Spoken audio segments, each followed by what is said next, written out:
Let's have a look at practice quiz number 27. Question number 1 says experiments with cathode ray tubes led to the discovery of. Listen, we didn't do this practice quiz when I intended to. I intended to do it the day before, but now that we've done the cathode ray tube and the milk and oil drop experiment, we might get a little mixed up between the two. Maybe it's good that we're doing this after the oil drop experiment to ensure that you can keep them straight. Cathode ray tubes led to the discovery of the, what would the answer be for this one? The electron, good. This experiment led to the discovery of the electron because you remember Thomson in 1897 measured the charge to mass ratio, and he found that charge to mass ratio to be really, really big, right? Really, really big, which could be a result of the charge being big, but Thomson interpreted that as the mass being small. So small that it was smaller than the mass of an atom, therefore we had to have subatomic particles. Now Millikan, on the other hand, in his oil drop experiment, he didn't measure the charge to mass ratio, he measured the charge. Now if we combine those two, we got the charge to mass ratio, we've got the charge from Millikan.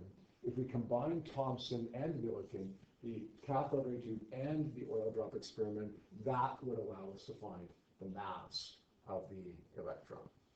Number 2, the property of cathode rays, these mysterious cathode rays, which we now know to be beams of electrons, that provide the best evidence to support that they are not electromagnetic radiation, is that they, what's the answer to this one? Anybody? The answer is C, can be deflected by a magnetic field direct. EMR is not a charged particle. It will not be deflected by a magnetic field. We know that when these cathode rays were deflected in a certain direction by a magnetic field, it had to be charged particles, specifically negatively charged particles, based on that hand rule for deflection. Number 3, an experiment is designed to study the charge to mass ratio of hydrogen ions. Hydrogen ions, all moving in the same direction with the same speed, are injected into a mass spectrometer. Do you remember we saw that term before, the mass spectrometer? It's essentially a cathode ray tube, except it doesn't use electrons. Here we're using hydrogen ions instead of electrons. But we can still analyze it in exactly the same way. So if we have 3 chambers in the cathode ray tube, we can assume 3 chambers in the mass spectrometer as well. The magnitude of the magnetic field is varied, and the resulting radii of the path of the hydrogen ions are measured. What's the equation that describes the radius of curvature? Which section of the cathode ray tube or mass spectrometer would this be? We're looking for the radius of the path of these hydrogen ions. Which section is it? Number 1, the acceleration chamber. Number 2, the velocity selector. Or number 3, the main chamber. Good, it would be the main chamber. So in the main chamber, we're going to set FC equal to FM. We're going to say MV squared over R equals QVB. One of the V's can cancel here. You don't have to, but we can do that. And we're going to solve for R. So the R goes up by multiplying, QB goes down by dividing, and we end up getting MV over Q times B. So the answer to this one would be B. MV over QB for the radius. Number 4, I like this question actually. A graph that shows the relationship between the radius of curvature of a hydrogen ion's path and the strength of the magnetic field is which graph? We know by now, I hope, that whenever we see a graph of a relationship that we're not familiar with, we should write down an equation. When we want to find a relationship, how one variable affects another, whether it's on a graph or not. Remember in the double slit experiment, the diffraction gradient things, we saw a few questions where we had to look at how one variable affected another. Was it graphical? Okay, whether it's graphical or not, we should write down an equation. We want an equation that relates radius to magnetic field. You know what? It's going to be the same equation that we just derived for question number 3. R is equal to mv over q times b.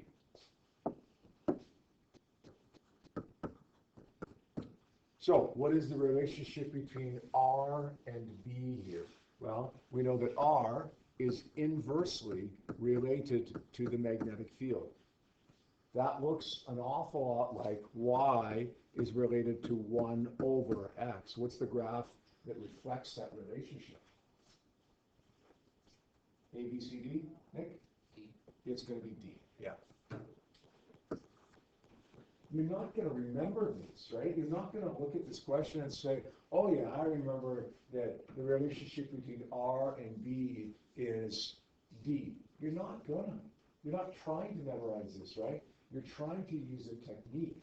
You're writing down an equation. You're looking for the relationship between the variables in that equation. And you know that when it's an inverse relationship like this, you get a graph shape that's D. So don't remember this. Like we've just done this question. Don't remember this. I'm telling you, forget it. Just don't forget how we did the question.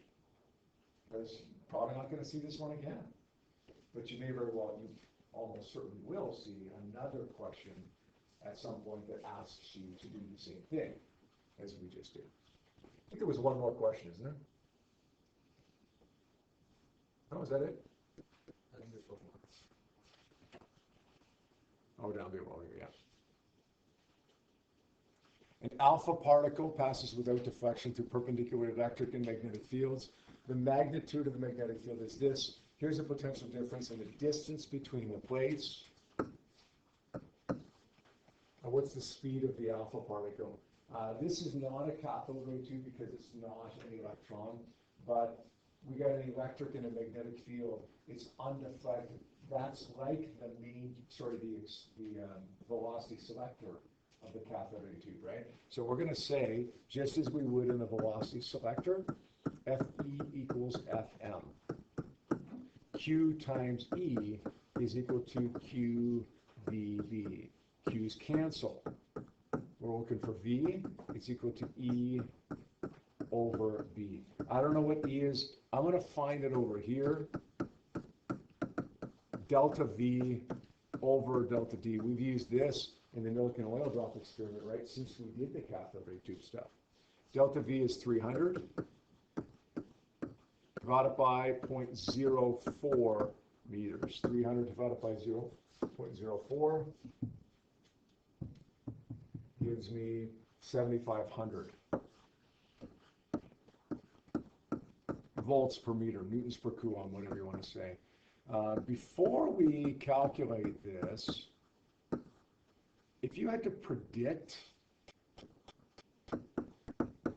what the answer would be here, what would you predict? If you had to narrow it down, not necessarily say which answer it is, but narrow it down between two, what would you predict? Like 10 to the 5. Yeah, I'd probably pick C or D. Yeah, I don't know for sure if that's going to be the answer, so I might be proven wrong here on this one, right? I don't remember what the answer is. But if I had to guess, that's what I'd guess, because 10 to the 5 is more common. It could be 10 to the 3, but 10 to the 5 is certainly more common here. Let's figure this out now. 7,500 divided by 2.2 times 10 to the minus 2. It is 3.41 times 10 to the 5.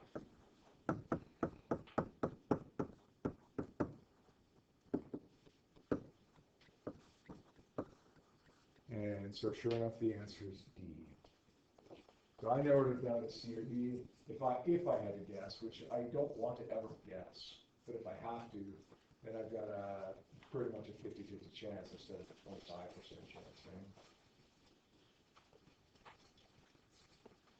Right? Good.